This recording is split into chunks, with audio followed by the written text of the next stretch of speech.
All right. Hello, everyone, and welcome to our 2024 Cyber Risk Wrap-Up webinar. I'm Jeremy Gittler, our Global Head of Claims, and I'm thrilled to have all of you with us today as we dive into the biggest cyber risk trends and claims insights from the past year. Whether you've joined us in the past or this is your first time attending a Resilience Cyber Risk webinar, this session is packed with actionable takeaways to help you better understand the evolving threat landscape. For those of you less familiar with resilience, we connect risk cyber quantification software, which uses the same models and data that we use to underwrite our cyber insurance policies, with cybersecurity experts and A-rated insurance to help our clients better avoid, and when avoidance is not possible, recover from cyber attacks with the least amount of impact. Nobody else in the industry does this. We help clients make better cyber business decisions about where to focus their efforts and investments with an eye on reducing losses as cost effectively as possible. In today's world, being able to take a hit and keep going is just as, or maybe even more important than not getting hit at all.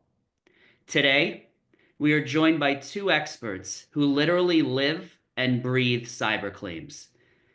We have Scott Tenenbaum, our head of claims for North America, and Mitch Gutnick, our director of security engagement and claims. They will walk us through key trends from the rise of vendor risk and ransomware's continued grip to how different sectors were impacted and what 2025 might have in store. Feel free to drop your questions in the Q&A box throughout the session, and we'll save time at the end to answer as many questions as we can. So let's get into it.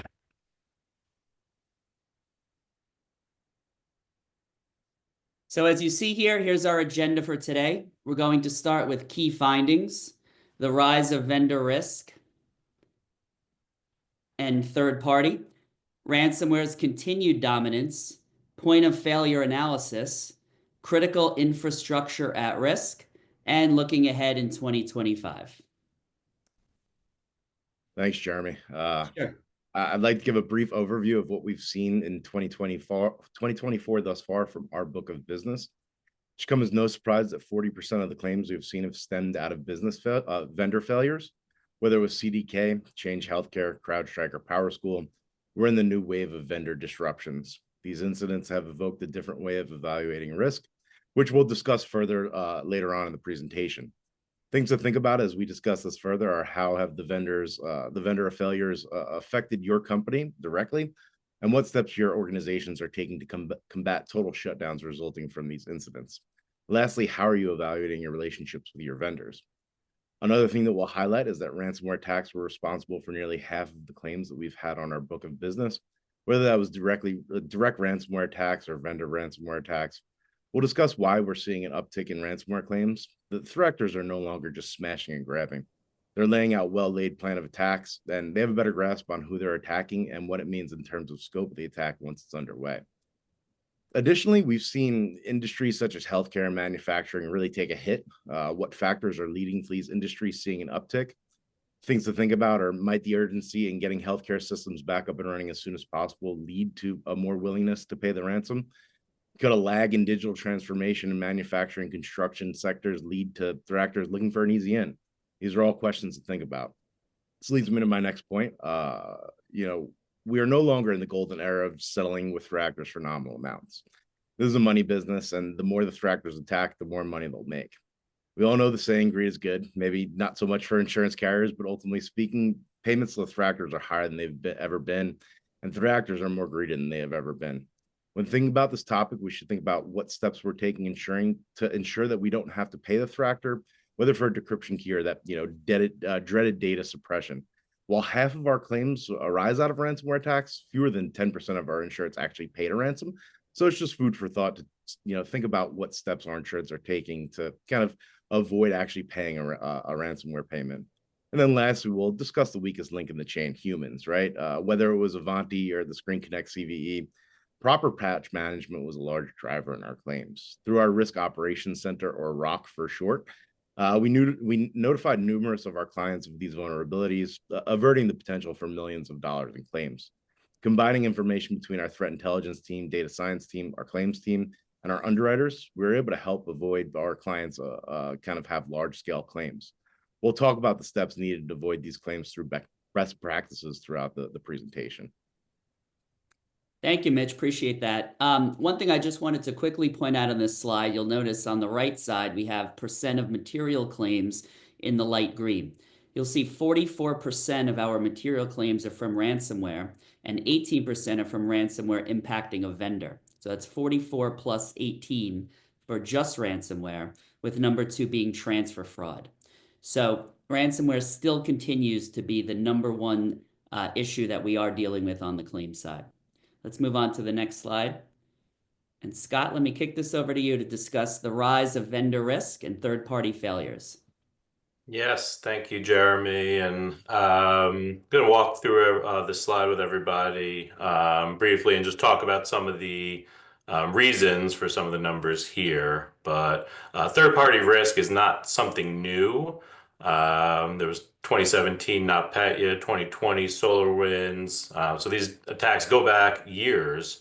2023, we saw the Move It attack, and I'm going to talk about Move It a little more, and then the 2024 events that Mitch mentioned, CDK, Change Healthcare, and CrowdStrike a little more. But before I get into that, first the numbers here.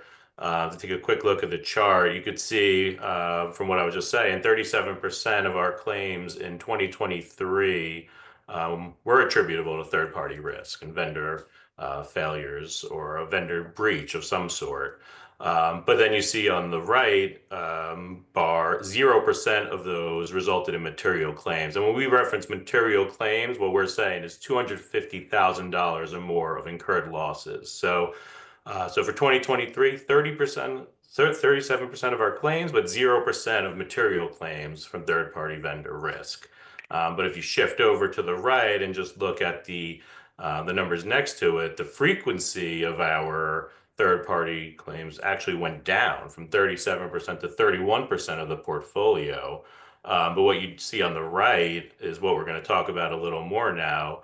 The material claims rose significantly in 2024. So 23% of our portfolio material claims were due to this vendor third-party risk. So why did that change?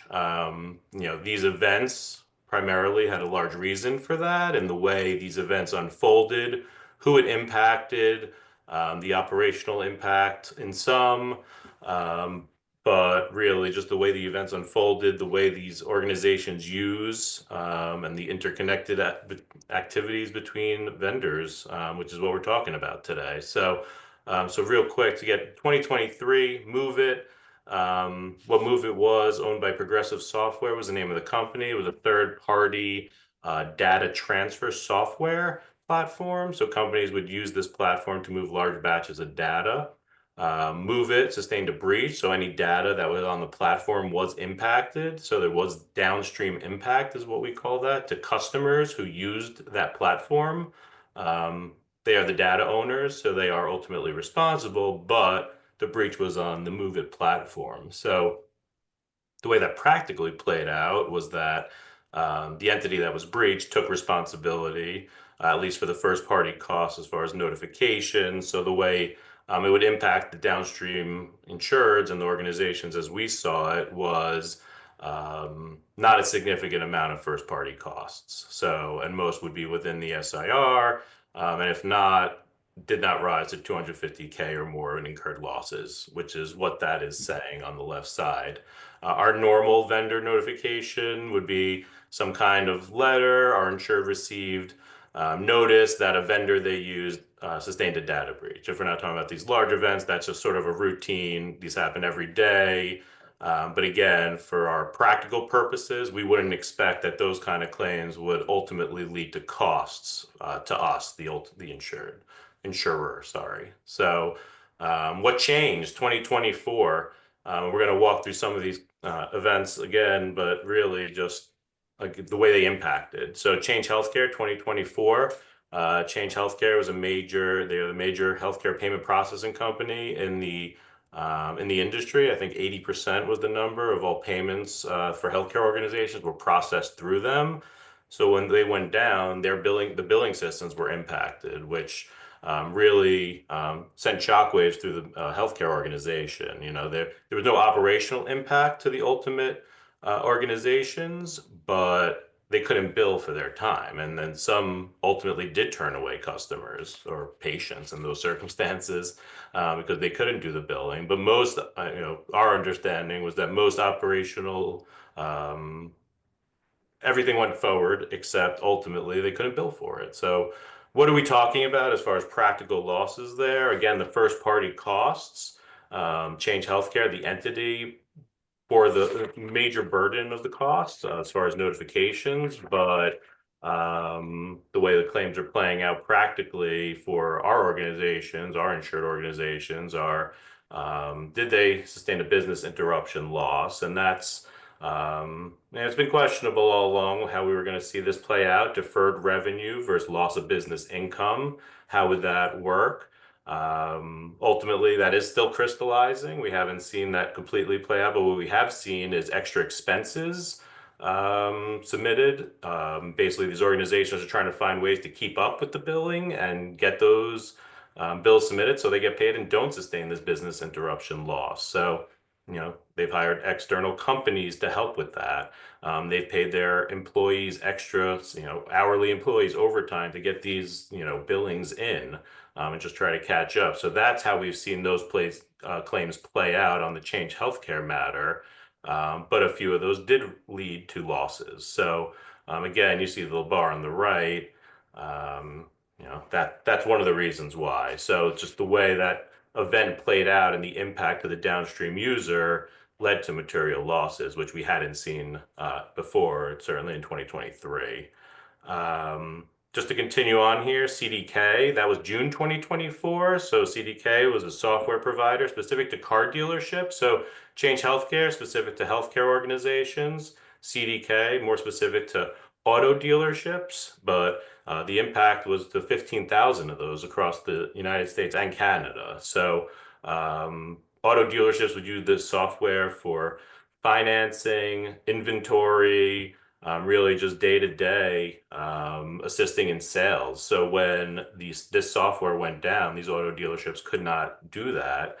Some of them, they were reverting to paper and pen to try to keep track of what they were doing. And that did lead to lost sales. But the operational impact to these dealerships, the practical way we saw that play out was business interruption submissions. So we're still seeing it and we're still dealing with it. But again, the way these events play out, who it impacts, and the way the organizations use and are interconnected with each other, that is what has led to what we are seeing in 2024 as far as material losses on these third-party claims. Yeah, and I think, Scott, it's really important that like insureds test their business continuity and disaster recovery plans, because in the event of like CDK, we saw our insureds ultimately not having workarounds for their systems being down, right? They had to kind of go to manual paper models, but ultimately speaking, they were really they had they were tied in terms of what they could actually do in business. So testing your disaster recovery and business continuity plans is really important to have workarounds in the event that these events actually occur. So Absolutely, and that's a great point. And we'll talk more about that later, relative to all events, really. So those two were the industry-specific events of 2024. And then the one other event that we wanted to talk about today for 2024 relative to vendor and risk and third-party failures, of course, was CrowdStrike. July 2024. I'm on the East Coast in the United States, woke up to that news. You remember the pictures from the airports and sort of all the chaos, and no one knew what was going on. That's so a lot of claim submissions, but what was the ultimate impact, and how did these play out? And did that contribute to this 23%? We are still seeing those play out, but system failure coverage, that's what we're talking about here. Dependent business interruption, business interruption for an insured organization, a downstream user, but caused by the failure of another company. So, CrowdStrike, that would be how the losses would play out. And we are still looking at a lot of these. But again, for this conversation, we are talking about third-party risk. And while it's not new, it is changing, it is evolving, and what we did see in 2024 is a lot different in 2023 as far as the financial losses from these kind of claims. So, Mitch, were you going to speak more as to business continuity here, or do you want to move on to the ransomware? Yeah, I mean, I can talk about it in terms of ransomware on the next slide as well. Sounds Sure. good. Thank you, guys. Just a couple of points, broader points I just wanted to make with regard to the rise of vendor risk and third-party failures. So, if you think about underwriting to this risk, it's not just about underwriting to one entity or one insured or one organization anymore. The interconnectedness of companies and their suppliers has created the potential for larger cyber risks, more so than we've ever seen before. So, if you think about cyber 10 or 15 years ago and how you underwrote to it, now it's a whole new world based upon software suppliers or your vendors. And we're going to discuss a little later what you can do for your organization to try to stave that off and stave off any claims. But this is not something that's new. If you remember back to the Target breach, all the way back in 2013, it came in through an HVAC vendor. And so that was kind of the first major one that we've seen that wasn't specific, and a specific attack on a specific entity. It was through a different entity, the vendor in this case. And then over the years, not Petya, 2017, we saw what kind of damage that caused. We have SolarWinds in 2020, and then obviously leading to where we are today with Change Healthcare, CDK Global, CrowdStrike, et cetera. So as the world gets more interconnected, certainly we're going to see more of these. And the question is, how do entities stay cyber resilient, and how do we underwrite to that risk? Let me move on to the next slide. Yeah, so we've clearly seen ransomware kind of dominating in 2024. We previously talked about like big game hunting. When I first started in cyber, ransomware gangs were in a smash and grab business model. We paid lower amounts for decryption keys, and demands were much lower than we see today. The threat actors no longer have just like their hand in the cookie jar. They've taken the cookie jar and they've taken the candy jar, and they're in the snack closet and they're eating all the Cheez-Its right now. The threat actors are at the point where their demands are much higher because they have a better knowledge of who they're attacking. The threat actors are also well aware of insurance. We always advise our clients to kind of hide their insurance policies, put them in a place where threat actors can't necessarily access them. I've seen in the past when dealing with a threat actor and they've gained access to the insurance policy, they have a demand, somewhere near limits or above limits, and it's really difficult to kind of negotiate with them. With that said, with threat actors being, big game hunting and knowing who they're attacking, I'd say that our insureds are also better situated to combat the need for a decryption key. While backups aren't a full fail-safe, properly segmented and tested set of backups are probably the best mitigation against actually paying a ransom. We've seen numerous of our insureds able to restore from backups without having to pay the threat actor for a decryption key. We talked about having your business continuity plan in place and testing your disaster recovery plan. Testing the ability to recover from your backups is really important too. I want to mention that through our Edge platform, our insureds are able to use our breach and attack simulator to kind of simulate real life ransomware attacks from different variants. It's really kind of a cool product that we have that our Edge clients are able to use. You can upload these variants onto your system and see how your systems will respond in the event that you were attacked by one of these variants. The more prepared you are to undergo a ransomware attack and take the necessary steps to recover from the attack, the less you can expect your overall damages and losses to be. Participating in incident response tabletops and testing your business continuity plans are really important to knowing how to respond in the event of an incident. We also encourage our insureds to set up pre-breach relationships with both privacy counsel and a forensic firm. Having these relationships in place essentially ensures that you will be able to respond with swiftness to any kind of attack or incident that you have, and it'll also ensure that the firms kind of will act swiftly as well because they know how you operate. I'd like to talk about like driving factors in paying a ransomware and how quickly a company can recover really determines, how we negotiate with a ransom. Ultimately speaking, if you have a $1 million demand and the company is losing $1 million a day in profit, selling with a threat actor makes much more sense than trying to spend a week to recover from backups and spending of hundreds of thousands of dollars in the process. With that said, sometimes it's frustrating. The decryption keys aren't necessarily seamless, and you still need to recover from the backups anyway. So let's paint the scenario here, right? Because I want to talk about data suppression as well, and the term kind of makes me cringe a little bit. Let's paint a scenario. So we've beat the threat actor. We didn't have to pay for a decryption key because the insured was able to restore from backups without incurring a business interruption loss. Great job. But ultimately speaking, the insured wants to pay for data suppression because they want to limit the scope of the information that's posted on the dark web. In some business instances, this makes sense, but to pay for data suppression, but if you're dealing with like highly sensitive confidential information or just information that shouldn't be posted on dark web, it makes sense to pay in that. But like in an instance where you have run-of-the-mill PII, it probably doesn't make sense to pay for data suppression.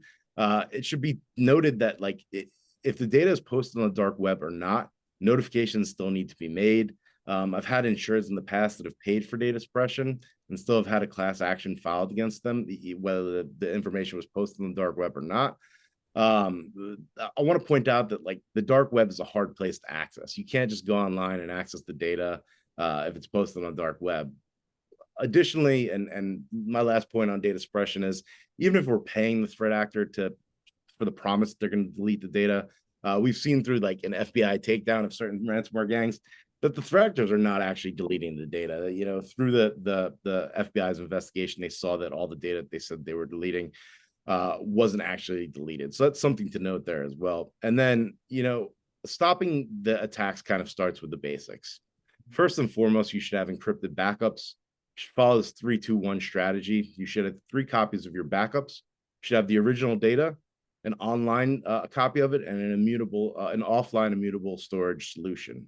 Having MFA is also really important. It should be something that you should have across the organization. We talked about the Change Healthcare breach.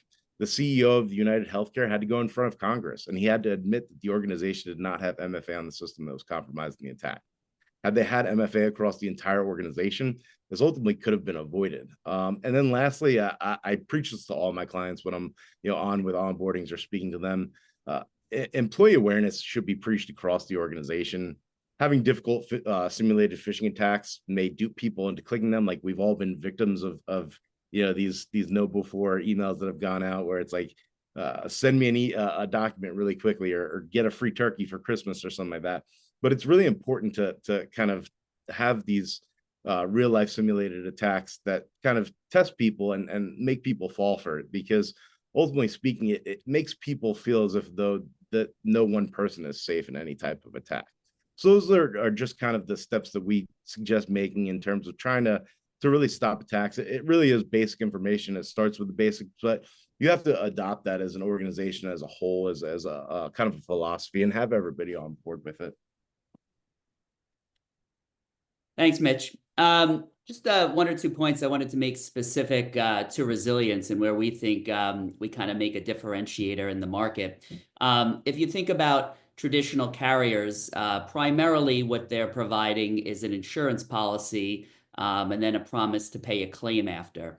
With resilience, the goal is not just insurance. It's a much more holistic approach, using an entire ecosystem to try to rid the world of cyber attacks. And so at Resilience, obviously, we have the insurance part with underwriters and a claims team. Additionally, we have our customer success team, which speaks with our insureds throughout the entire life cycle of the policy, checking in, seeing if there's any issues, saying we're there for you, and having them speak with an underwriter or someone from the claims team if necessary, should they have any questions.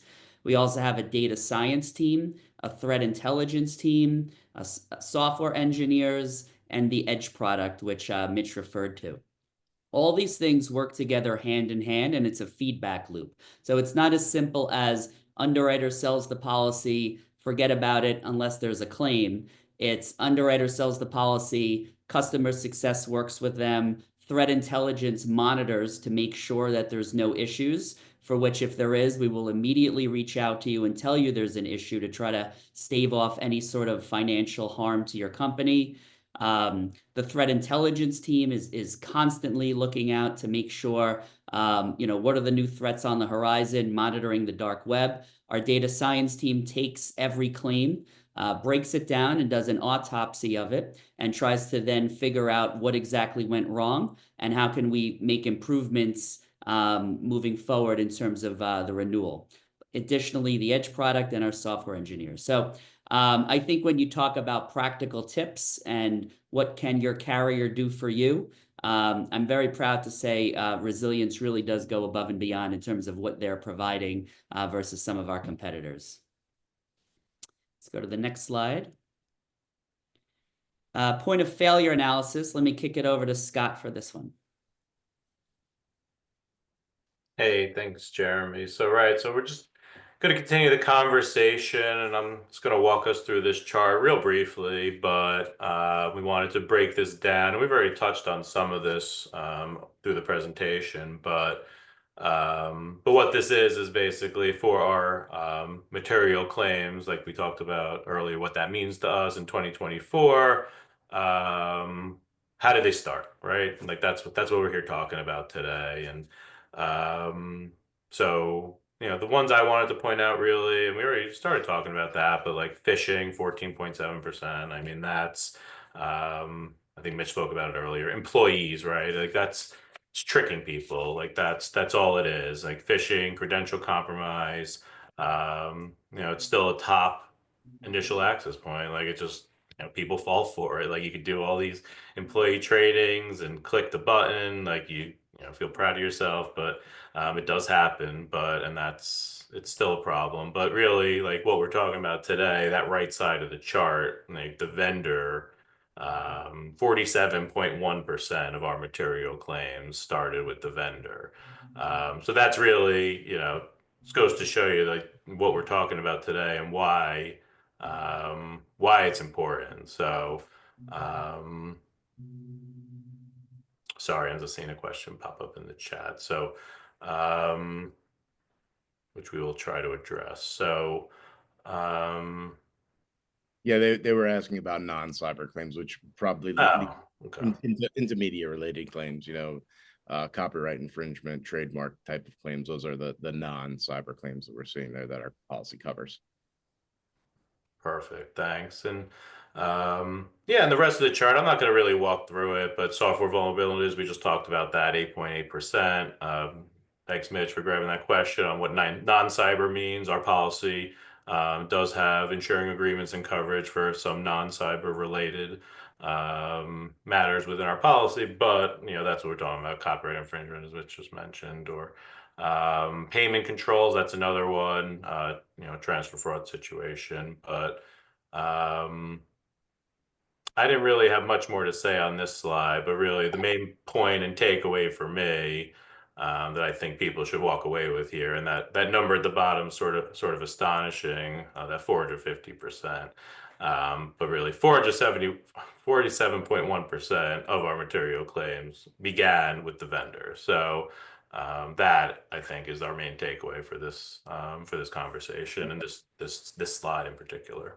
And Scott, we kind of talked about it in previous slides. Outside of vendor claims, a lot of these claims could be avoided just by having proper employee training. In the instance of payment controls, transfer fraud, making a single phone call to the person who should be sending you the instructions could avoid millions of dollars in loss. Ultimately speaking, people who are more aware of or hyper aware of phishing attacks, not clicking on those links, or we often have claims where people say somebody emulating the IT department called them up and kind of asked them to download information onto their systems. Being aware that the IT department's probably not going to call you to ask you to download some sort of team viewer onto your system, and just really just having good employee training could avert all a majority of these claims if people are just aware of what they should be looking for.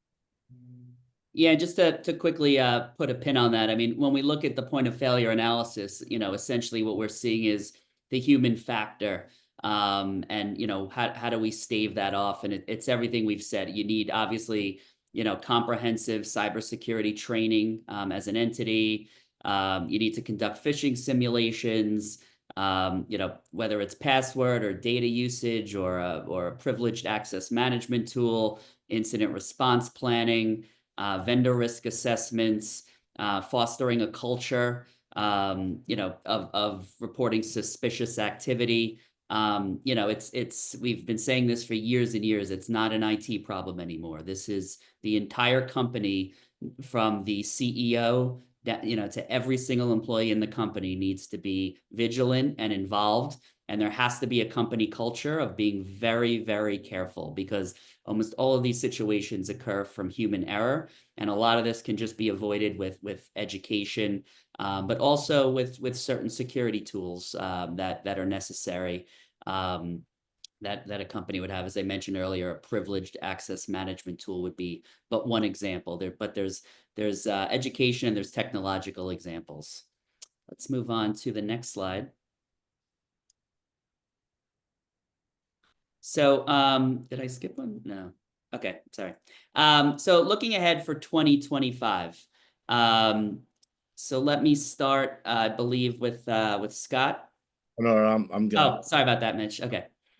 I mean, the full scope of vendor risk attacks that we've seen. We haven't seen the full scope of the attacks in terms of supply chain and third party attacks. We've yet to realize, what the scope of Change Healthcare is. Threat actors are going to continue to disrupt vendors with large scale reach to their clients. We talked about big game hunting. If a threat actor can attack a technology vendor that ultimately can disrupt thousands of clients, they're going to, right? This isn't going to change in 2025. I ultimately think it's going to go up. We talked about taking precautions. Taking the necessary precautions that we talked about earlier is paramount to avoiding like full scale shutdowns. Through our Edge program, we provide vendor assessments. Having proper vendor assessments with your vendors that are out there, looking at indemnity provisions with your vendors is really important. Knowing how your business will respond and repair in the event there's a critical system that goes down is really important. I keep harping on this: testing your business continuity plan, your disaster recovery plans, and having workarounds, right? So, in the CDK, we talked about CDK earlier, where a lot of our insureds did not have workarounds in the event that all of their systems went down. Testing these plans and having a workaround in the event that you do have a system that's critical that goes down is really important.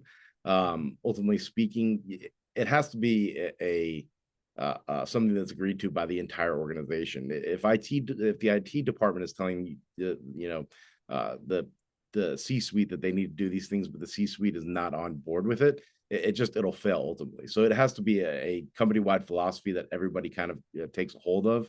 These are steps that organizations should take to safeguard themselves against vendor interruptions. But ultimately speaking, they're just going to keep going. We see a new vendor interruption every couple of weeks. People kind of run around like a chicken with their head cut off. I think it's important as an organization, as an industry as a whole, like when these breaches do happen, we have to stop and take a deep breath, evaluate the situation, and see how the industry as a whole responds to those types of things. So. Yeah, just a couple words on just limiting it. It's stuff that we've discussed, but I think it's important to reiterate. Obviously, as an entity, you need to do thorough third-party risk assessments. What software are you using, and with whom are you working, and what is their cybersecurity posture? Obviously, you need strong contractual requirements and obligations with any of the vendors with whom you work. So that in the event it's their fault and not yours, you're not on the hook legally. Obviously, cyber insurance plays a large part in that, making sure that you are covered in the event it even is somebody else's fault. You want to segment or insulate supplier systems. So make sure that if you're working with a specific supplier, they do not have the ability to take down your entire network. There needs to be supply chain transparency. So I think companies with whom they work with each other, they need to have an understanding of their cybersecurity posture. Do they have insurance? Just kind of be open and honest with the companies with whom you work. And then obviously continuous monitoring and incident response, both for yourself as well as those of your vendors. And I think I'm taking the next one. Ransomware as a service continues to professionalize, and that is true. And what that means is that these ransomware groups are selling their goods, so to speak, to other groups to use. So less work, but more money, ultimately for them, or easier money, let's call it. But more broadly than that, really, like ransomware just continues to evolve. Like Mitch brought it up earlier with one of the FBI takedowns of these groups. We've learned a lot of information from that, and more recently there was another a data leak from Black Boss. That was the group that was recently leaked. So again, more information, internal information comes out about what these people are doing, and what they're doing they are profitable. They're acting like profitable businesses. And they're going to continue to evolve like any profitable business would, to make sure that they remain profitable. What does that mean? I think we mentioned it earlier, big game hunting, finding those big ones. But it's a continued cat and mouse game like it has been. They're going to adapt. The attackers will adapt. The protectors will adapt to what the attackers are doing. Then the attackers will shift their ways, and the protectors are going to have to keep up with it. But we have learned a lot just generally about sort of how they operate. With this Black Basta leak, information came out that they're specifically targeting their victims. They know their financial data. They know vulnerabilities of their systems. They have information on key employee contacts to try to social engineer in these organizations. And they have like running spreadsheets with like the attack status update. Like this is professional stuff. So everyone really, needs to take this seriously. And I know many have and heeded that warning, but um, others, and right, these groups, once they identify the victims, they would even prioritize them. We were going to talk about industries, and maybe we'll talk about that a little more, but what organizations, what kind of industries have like low tolerance for operational downtime? Like those are the industries that are more likely to pay. So when you're thinking about healthcare, manufacturers like that, it just makes them a more likely target. And these groups know that. Also, these communications reveal disagreements amongst the group, responsibilities, who's getting paid what, the approach that they should take on targeting these victims. So, not only does, the method continue to shift, the way they do business is changing, they are just trying to do anything to make a buck, and we all have to keep up. So, that's definitely something we'll keep an eye on in 2025. And then one other thing not on this list that I just wanted to bring up is litigation. Like in the U.S. especially, like it continues to be something that we have to deal with on the tail of a lot of these events, and organizations need to think about that as well. So that's something else for 2025. It's not new, but again, it's more frequent, and it's people are getting smart to insurance and the role it plays in this process, both threat actors and plaintiffs' attorneys. So, Yeah, Scott, I think it's interesting to what you say there, where it's not new, but ultimately speaking, in terms of the litigation that we've seen, the class sizes have just shrank exponentially. Where in the past, at first it was had to be 100,000 people in a class, then it was 50,000 people in a class, and now I'm seeing classes as small as like 8,000 people, and you really see that there are plaintiffs firms out there that are looking for notifications to go out to the state attorney generals, and from there they're just filing suit because there's potential for payout there, and you ultimately have to look at what the total defense costs are on those matters and settle based upon that, not really based upon what the actual class sizes and everything like that. It's a new world in terms of class sizes from class actions being filed. So yes, sir. And that And was it for me. I'm sorry, Scott, did I interrupt you? No, I was saying that was it. I was finished. Thank you. So the final bullet for looking ahead in 2025, just wanted to speak a couple minutes on more industries will adopt financial quantification of cyber risk. So there's the old adage we've discussed, it's not a matter of if, but when. And so therefore, companies need to adopt a financial quantification. So not only what is your cyber risk, but then how much is this going to cost? And where do we allocate our dollars? Is it in insurance? Is it in prevention? Is it both? And how does the organization come together to make this decision? So this is something that organizations across all industries have to grapple with in 2025. So obviously you need improved risk communication within organizations. As I mentioned before, the old expression, it's not just an IT problem anymore, certainly holds true. The entire organization needs to be having discussions amongst each other on articulating what is the potential impact of our vulnerabilities and what are we going to do about it and how are we going to spend our money. Whether it's the CISO or the risk manager or the CFO or whomever it may be, they need to be able to articulate to others within their organization exactly where the financial risk lies. And how to solve for it. Where do you allocate your resources? What strategies are you going to use there? How do you demonstrate your return on investment? So if you say we want to spend $50,000 on this tool, are you able to then take that information and quantify by getting this tool? This is exactly what we expect to save, which is frankly our edge product at Resilience. That's essentially what that is doing. Then, of course, cyber insurance. That's all near and dear to us in terms of are you comfortable with the claims team that's going to be handling your matter? I think in cyber, the claims team is very unique. It's really where the rubber hits the road.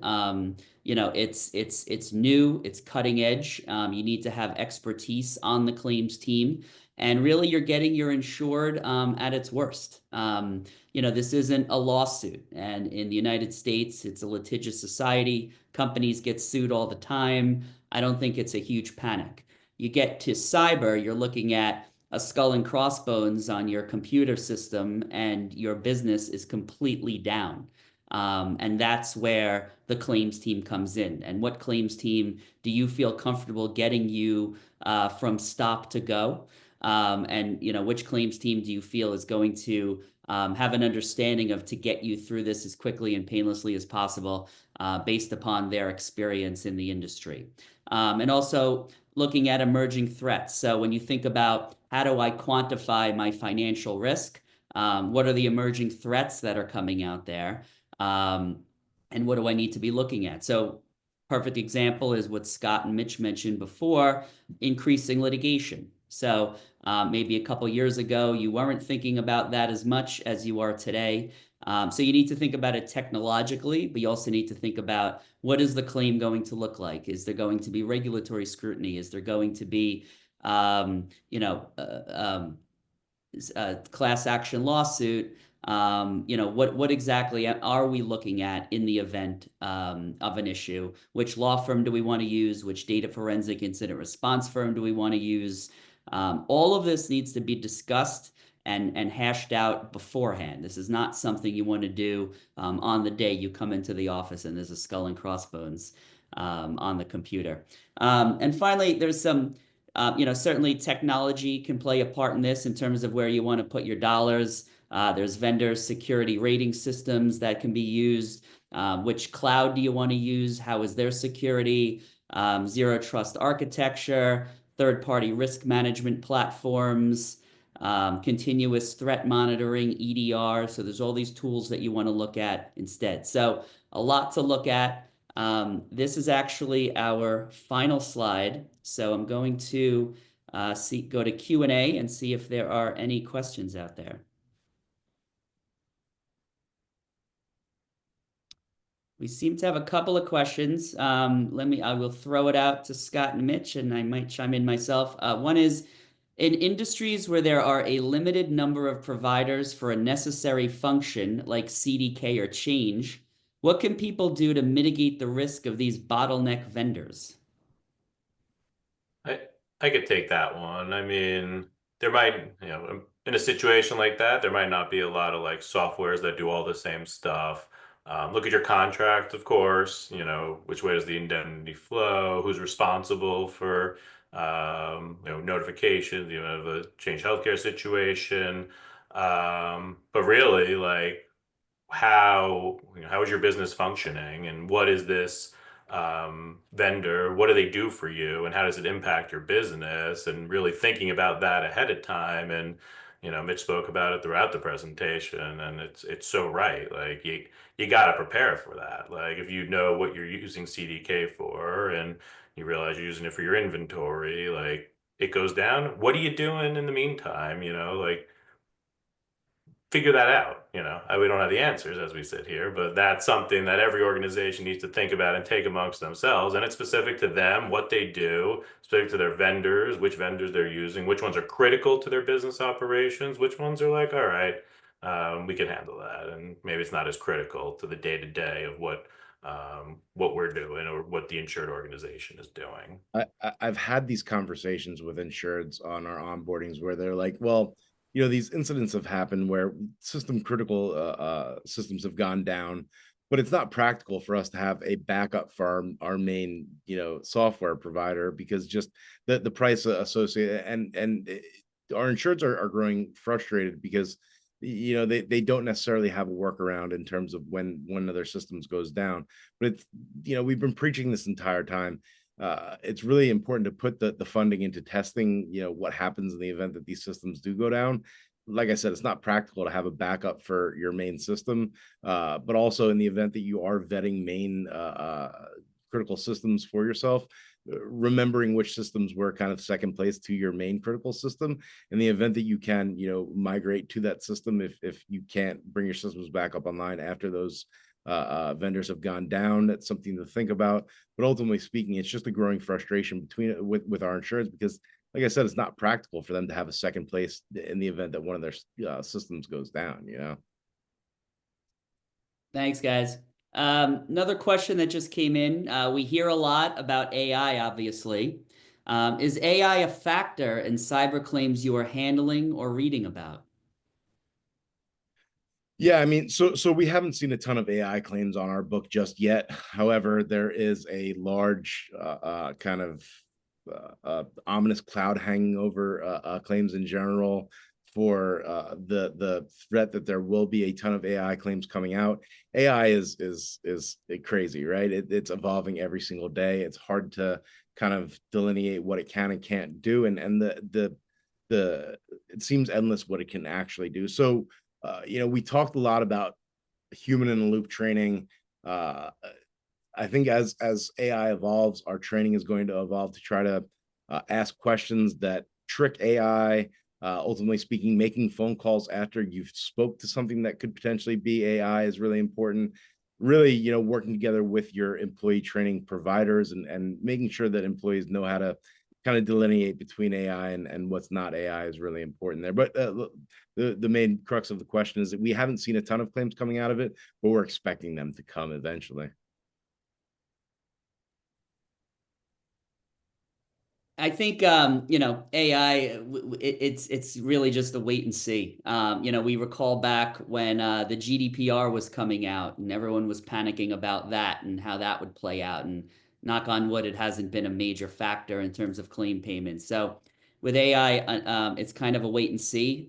We are well aware of it. We're prepared to provide advice to any of our insureds or customers in terms of how to prepare for it, how to mitigate any issues. But thus far, if we were to just look at our claims pending, it has not been a major issue. Another question came in. Can organizations who are impacted by a vendor incident successfully hold the vendor financially responsible?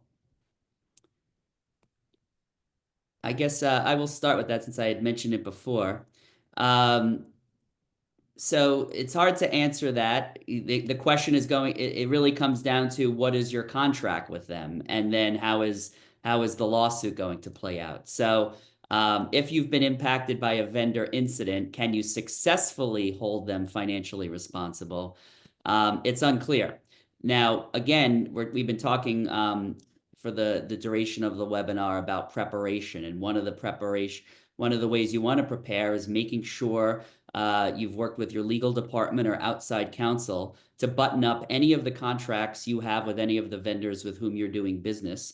And certainly you would want something in the contract which says, in the event this was caused by you and not us, we will hold you financially responsible. So the way the insurance would work is our insured, should they have an incident, most likely the claim would be covered and we would pay. And then if the contract was a strong contract and we thought that there was another party that was responsible, we would initiate a subrogation proceeding against the responsible party. So hate to give this answer, but the answer is it depends, and it depends on whose fault it is, can you prove whose fault it is, and what does the contract look like? Yeah, and I'll just tack on real quick. And, there's different jurisdictions, different laws, but really it is about that contract and getting outside the contract. Usually, it's usually a higher standard, which can be difficult at times. So, the question for us, if we're like considering whether or not to do that, is the quantum, the amount in play, obviously the facts, and whose responsibility this actually is or isn't. Is it clear? But then again, you have to actually like go after it and spend money to do that. So, it's that part of everything else we talked about today. That's also an evolving piece of the cyber landscape, is sort of ultimate responsibility, subrogation. It's another evolving area. So can't answer the question directly, but it's something that's being thought about for sure. And when appropriate, yes, you can go after them. It's just, will you be successful? Unclear. Yeah, thank you, Scott. So when I started, I had noted that Scott and Mitch live and breathe cyber. I think it's been obvious that they do based upon this webinar. I do as well. Unfortunately, time is up, so we're going to be wrapping up this webinar. But feel free to reach out to us. You have our emails with any questions you may have. It's been a pleasure conducting this webinar for you. And I wanna thank everyone for their time. Thank you guys. Thank you. Thanks all.